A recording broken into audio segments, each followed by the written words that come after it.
ሰላም ጤና ይስጥልኝ የቻናሌ ቤተሰቦች እንደምን አላችሁ? ዛሬ በጾም ወቅት የምናገኘውን የጤና በረከት በእጥፍ የሚጨምሩ 3 ድንቅ የሰላጣ አይነቶችን ይዤላችሁ ቀርቤያለሁ። ብዙ ጊዜ ጾም ሲገባ የምንመገባቸው ምግቦች ውስን ስለሚሆኑ ሰውነታችን የቫይታሚን እና የሚኒራል ፍላጎት ላናሟላ እንችላለን። ዛሬ የማሳያችሁ ሰላጣዎች ግን ጣዕማቸው ብቻ ሳይሆን ለጤናችን ያላቸው ፋይዳ እጅግ ከፍተኛ ነው። በተለይ ሶስተኛው ሰላጣ ለደም ማነስና ለሰውነት ጥንካሬ ያለው ጥቅም አስገራሚ ነው። እስከ መጨረሻው አብራችሁን ቆዩ። ታዲያ እነዚህ 3 አይነት ጤናማና አልሚ ሰላጣዎችን ለሰውነታችን እጅግ አስፈላጊ የሆኑ ቫይታሚንና ማዕድን የያዙን ሰላጣዎች ለማዘጋጀት የሚያስፈልጉን ግብአቶች ትኩስ አቮካዶ፣ ቲማቲም፣ ቃሪያ፣ ሰላጣ ቅጠል፣ ሽንኩርት፣ ጥቅልል ጎመን ሲሆኑ በቫይታሚን የበለጸገውን ካሮት፣ የተቀቀለ ድንች፣ የተቀቀለ ቀይ ስር እና የተቀቀለ ባቄላን አካተናል። ሰላጣዎቻችን ይበልጥ ጣፋጭና አልሚ ለማድረግ ደግሞ ንጹህ የአትክልት ዘይት፣ ጨው፣ ትኩስ ሎሚ እና ቁንዶ በርበሬን አዘጋጅተናል። አሁን አትክልቶቻችንን እናጥባቸዋለን። ማንኛውንም አትክልት ተጠቅመን ጤናማ ምግብ ከመስራታችን በፊት የመጀመሪያውና ከሁሉም በላይ ትልቁን ቦታ ልንሰጠው የሚገባው ነገር አትክልቶቹን በአግባቡና በጥራት ማጠብ ነው። አትክልቶቹን በጥንቃቄ ማጠብ ዝም ብሎ የምግብ ዝግጅት ቅድመ ተከተል ብቻ ሳይሆን የራሳችንን የቤተሰባችንን ጤንነት የምንጠብቅበት ዋነኛው መንገድ ነው።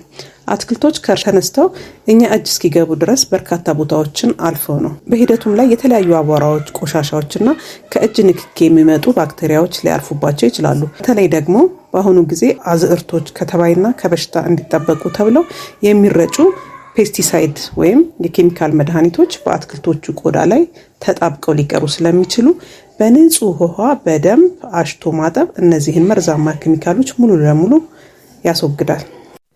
ለመሆኑ አትክልቶችን በአግባቡ ሳናጥብ ብንመገብ ምን ሊፈጠር ይችላል? አትክልቶችን በአግባቡ ሳናጥብ በቀጥታ መመገብ ለተለያዩ ከባድ የጤና እክሎች ያጋልጠናል። እንደ ኢኮሊ እና ሳልሞኔላ ያሉ አደገኛ ባክቴሪያዎችና ጥገኛ ተዋሲያን ፓራሳይቶች ወደ ሰውነታችን በቀላሉ እንዲገቡ መንገድ ይከፍታል። ይህም ለከፍተኛ የሆድ ቁርጠት፣ ለተቅማጥ፣ ለትውከት፣ ለምግብ መመረዝ፣ ፉድ ፖይዝኒንግ እና ለታይፎይድ በሽታዎች ዋነኛ መንስኤ ይሆናል። በተለይ ደግሞ እንደ ሰላጣ ቅጠል እና ጥቅልል ጎመን ያሉ አትክልቶች መሬት ላይ ተለጥፈው ስለሚያድጉ በቅጠሎቻቸው መጋጠሚያዎች ውስጥ አፈርና ትናንሽ የተዋሲያን እንቁላሎች ሊሸሸጉ ስለሚችሉ እያንዳንዱ ቅጠል ነጣጥሎ ማጠብ ግድ ይላል። ስለዚህ እነዚህ 3 አይነት አልሚ ሰላጣዎች ከመስራታችን በፊት ልክ እንደዚህ አትክልቶቻችንን በንጹህና በሚፈስ ውሃ ውስጥ ካስፈለገም ጥቂት ኮምጣጤና ወይም ሎሚ በመጠቀም በደንብ አጥበን ማዘጋጀት አለብን። እኔ አሁን አጥቤ ጨርሻለሁኝ። እንግዲህ አሁን እነዚህ 3ን ሰላጣ መስሪያ ግብአቶቻችን ቅድም ሳይታጠቡ ነበር ያሳየዋችሁ። አሁን ደግሞ ታጥበው አምሮባቸው ቀይ ስሩም ተቀቅሎ ድንቹም ተቀቅሎ ተልጦ በደንብ በጥሩ ሁኔታ ይሄው እንደምታዩት አምሮበት ለመሰራት ተዘጋጅቷል ማለት ነው። እንግዲህ አንደኛው ሰላጣችን አቮካዶ፣ ቲማቲም፣ ቀይ ሽንኩርት፣ ቃሪያ እና ሰላጣ ቅጠል ናቸው። ጥቅሞቹም ይህ የመጀመሪያው ሰላጣችን ለሰውነታችን ፍጹም መታደስን የሚሰጥ ነው። አቮካዶ በውስጡ ሞኖሳቹሬትድ የተባለ ጤናማ ስብ የያዘ በመሆኑ በደም ውስጥ ያለውን መጥፎ ኮሌስትሮል በመቀነስ የልብን ጤንነት በከፍተኛ ደረጃ ይጠብቃል።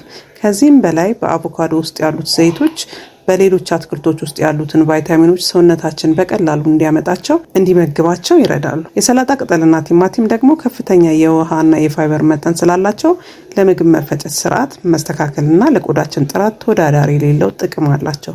ሽንኩርትና ቃሪያው ደግሞ በሽታ የመከላከል አቅማችንን የሚያጠናክሩ ተፈጥሯዊ አንቲኦክሲደንቶች ናቸው። ቲማቲም ውስጥ የሚገኘው ሊኮፒን የተባለ ንጥረ ነገር ቆዳችን ከፀሐይ ጨረር እንዳይጎዳና ሁልጊዜም ወጣት ሆኖ እንዲታይ ይረዳናል። ይህ ሰላጣ በቫይታሚን ኤ እና ሲ የበለጸገ በመሆኑ በሽታ የመከላከል አቅማችንን ይገነባል። ዛሬ እነዚህን ሰላጣዎች የማዘጋጀው ለራሴ ስለሆነ አከታተፉን ሙሉ በሙሉ ለኔ የሚመቸኝንና ደስ የሚለኝን ስልት ነው ያደረኩት። ምግብ ማብሰልም ሆነ ሰላጣ ማዘጋጀት ትልቁ ውበቱ ይሄ ነው። ልክ እንደ ስነ ጥበብ የራስን ነፃነትና ምርጫ የሚጠይቅ ስራ ነው። አንዳንዱን አትክልት በደቃቁ አንዳንዱን ደግሞ ሰፋ አድርጎ መክተፍ የየቤቱ ምርጫና ፍላጎት ነው። ዋናው ቁም ነገር አትክልቶች ወደ ወደድንበት ቅርጽ መለወጣችን ሳይሆን በውስጣቸው ያለውን የተፈጥሮ አልሚ ምግብና ጣዕም ሳናጠፋ ለጤናችን በሚስማማ መልኩ ማዘጋጀታችን ነው። እኔ ዛሬ እያንዳንዱን አትክልት ስከትፍ ምግቡን ስመገበው የሚሰጠኝን እርካታና ነፃነት እያሰብኩ ነው። እናንተም ለራሳችሁ ወይም ለምትወዱት ሰው ሰላጣ ስታዘጋጁ ህግጋትን ተከትላችሁ ፍጹም ለማድረግ ከመጨነቅ ይልቅ ልክ እንደ እኔ ለእናንተ በሚመቻችሁና ደስ በሚላችሁ አቀራረብ ከተፉት። አሁን ደግሞ ወደ ሁለተኛው ሰላጣችን ስናልፍ የሁለተኛ ሰላጣችን ካሮት፣ ጥቅልል ጎመን፣ ቃሪያ፣ ሽንኩርት እና የተቀቀለ ድንች ነው የምንጠቀመው። ይህ ሁለተኛው ሰላጣ ደግሞ ቀኑን ሙሉ የመርካት ስሜትና ከፍተኛ ጉልበት የሚሰጠን ነው። ካሮት በውስጡ ቤታ ካሮቲን የተባለ ንጥረ ነገር ስላለው ለአይን እይታ ጥራትና ለቆዳ ጤንነት እጅግ በጣም አስፈላጊ ነው። ከጥቅልል ጎመን ጋር ሲቀላቀል ደግሞ ከፍተኛ የቫይታሚን ሲ እና የፋይበር ክምችት ስለሚፈጥር የሆድ ድርቀትን ይከላከላል፣ የምግብ መፈጨትንም ያፋጥናል። በዚህ ሰላጣ ውስጥ ያስገባነው የተቀቀለ ድንች ለሰውነታችን ንቁ ሆኖ መዋል የሚያስፈልገውን ንጹህ ካርቦሃይድሬት ኮምፕሌክስ ካርቦሃይድሬትስ ስለሚሰጠን ያለምንም ድካም ቀናችንን በተሟላው ጉልበት እንድንመራ ያደርገናል። ሌላው ጥቅል ጎመን የጨጓራ ቁስለት ላለባቸው ሰዎች እንደ ተፈጥሯዊ መድኃኒት ያገለግላል። ጥቅል ጎመን ሰውነታችንን ከመርዛማ ነገሮች የማጽዳት ከፍተኛ ብቃት አለው። አሁን ደግሞ ወደ ሶስተኛው የሰላጣ አሰራር እናልፋለን። የተቀቀለ ቀይ ስር፣ የተቀቀለ ባቄላ፣ ቲማቲም፣ ቃሪያ እና ድንች፣ ሽንኩርት ነው የምንጠቀመው። ይህ ሶስተኛው ሰላጣ አይነት ደግሞ እውነተኛ የሰውነት መገንቢያ እና የደም ማጥሪያ መድኃኒት ነው። ቀይ ስር በውስጡ ናይትሮቴስ የተባለ ተፈጥሯዊ ንጥረ ነገር ይዟል። ይህም የደም ስሮቻችንን እንዲለጠጡና ደም በሰውነታችን ውስጥ በተስተካከለ ሁኔታ እንዲዘዋወር ያደርጋል። የደም ግፊትንም ይቆጣጠራል። በተጨማሪም ጉበታችን ውስጥ ያሉ መርዛማ ነገሮችን በማስወገድ ሰውነታችንን ያጸዳል። ቀይ ስር የደም ዝውውርን በማስተካከል የደም ግፊትን ለመቀነስ ይረዳል። ቀይ ስር ጋር ያዋሃድነው የተቀቀለ ባቄላ ደግሞ እጅግ በጣም ከፍተኛ የእጽዋት ፕሮቲንና የብረት አይረን ማዕድን ምንጭ ነው። ይህ ለጡንቾቻችን ጥንካሬና ለሰውነታችን ጥገና የሚጠቅም ሲሆን ድካምን ሙሉ በሙሉ በማጥፋት ሁልጊዜ ንቁ እንድንሆን ያደርገናል። በጾም ወቅት ስጋ ስለማንመገብ ፕሮቲንን ከባቄላ እናገኛለን። ይህ ደግሞ ለጡንቻችን ጥንካሬና ለሰውነታችን ብርታት ይሰጠናል። ሶስቱም ሰላጣዎች እንደዚህ በጣም የሚያምሩ ሆነው ተዘጋጅተው አልቀዋል ማለት ነው። እንግዲህ ለዛሬ ያዘጋጀውላችሁ 3 ምርጥ የጾም ሰላጣዎች እነዚህን ይመስላሉ። እንደተመለከታችሁት አዘገጃጃቻቸው በጣም ቀላል ነው። ለጤናችን ያላቸው ጥቅም ግን ወደር የለውም። በተለይ በጾም ወቅት ሰውነታችን የሚያጣቸውን ቫይታሚኖች እና ማዕድናት ለማካካስ እነዚህ ሰላጣዎች በየቀኑ ብትመገቡ ትልቅ ለውጥ ታያላችሁ። እናንተ ከነዚህ 3ቱ የትኛውን ሰላጣ ይበልጥ ወደዳችሁት? ወይም ደግሞ እናንተ በቤታችሁ የምታዘጋጁ ለየት ያለ የሰላጣ አሰራር ካለ እባካችሁ ኮሜንት ላይ አካፍሉኝ።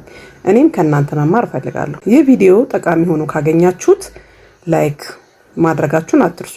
ለወዳጅ ለዘመዶቻችሁ ሼር በማድረግ የጤናን ተካፋይ አድርጓቸው። ለቻናሌ አዲስ የሆናችሁ ደግሞ እንዲህ አይነት ለጤናና ለውበት ጠቃሚ የሆኑ መረጃዎችን ሁልጊዜ እንዲደርሷችሁ ሰብስክራይብ በማድረግ የቤተሰቡ አባል ይሁኑ። ስለተከታተላችሁኝ ከልብ አመሰግናለሁ። በሚቀጥለው ቪዲዮ በሌላ አዲስ መረጃ እስክንገናኝ ድረስ ጤናችሁን ጠብቁ። በሰላም ቆዩልኝ። ቻው።